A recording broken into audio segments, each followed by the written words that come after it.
all of that actually is the joint capsule. But I'll just show you, and I'll go down.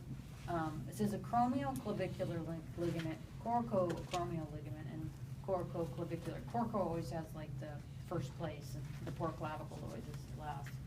And the coracoclavicular ligament, it says N equals 2. What does that mean? There's two of them. There's 2 of them. And you can see them right there. Oh my gosh, my gosh. So I'm just gonna go like this. So that's the clavicle, agreed? Everybody? And that, what's that process right there? Acromion, look at you guys, right?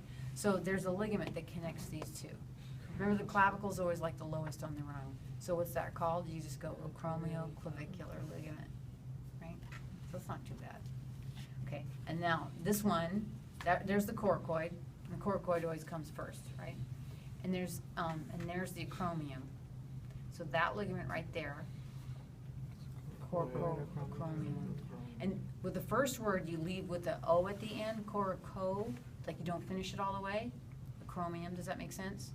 So, because it was, acromioclavicular, right? So this one right here, what was this called?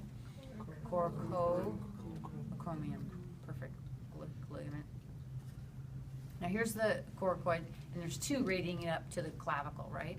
And so it's the same, because coracoid always comes first. You go coracoclavicular ligaments. Those are those 2 right there.